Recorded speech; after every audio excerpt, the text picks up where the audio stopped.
Yayasan Pendidikan Rakyat Saraswati Pusat Denpasar menyelenggarakan resepsi serangkaian HUT yang ke-77 tahun. Diharapkan dengan bertambahnya usia Yayasan Saraswati di angka kembar ini menjadi awal yang baik untuk kemajuan yayasan ke depannya. Serangkaian HUT ke-77 tahun Yayasan Pendidikan Rakyat Saraswati diawali dengan upacara matur piuning, setelah itu ziarah ke Taman Makam Pahlawan, jalan santai sampai pada puncak peringatan resepsi yang diselenggarakan hari ini. Rangkaian acara dimulai dengan pelaksanaan apel bendera di depan Rektorat Unmas, dalam hal ini Ketua Yayasan Saraswati bergerak sebagai pembina upacara. Selanjutnya pada puncak perayaan yaitu resepsi, ditandai dengan pemotongan tumpeng. Hal yang menarik dalam kegiatan kali ini yaitu seluruh sivitas akademika Saraswati terlibat di dalam apel dan acara hiburan lainnya.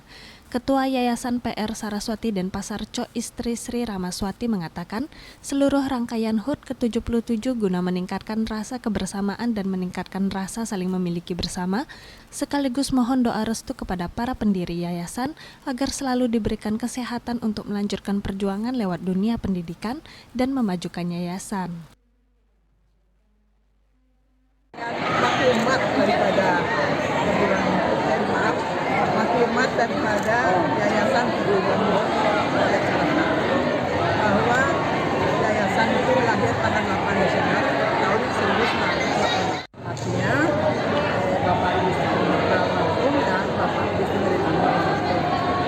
Nah, kemudian berdirinya yayasan itu diawali dengan membentuk sebuah lembaga pendidikan yang dikenal dengan nama SLU, Sekolah Lanjutan Umum. Jadi dulu U-nya itu kan O-E jadi slow. Nah, kemudian sekolah ini begitu perjuangan beliau, sekolah ini dibakar oleh pemerintah Belanda. Nah, kemudian beliau tidak pantang menyerah. Kemudian sekolah yang dulu di Jalan Blimbing kali ini kemudian dibakar. Akhirnya pindah ke Pensiat, Jalan Nangka sekarang, dan kemudian terus berkembang akhirnya seperti apa yang kita lihat sekarang ini.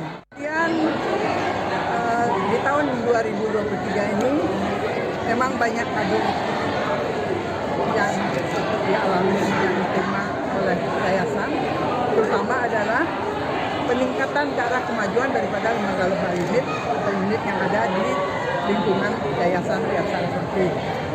Antara lain pertamanya pendidikan anak usia dini, kemudian pertamanya taman kanak-kanak.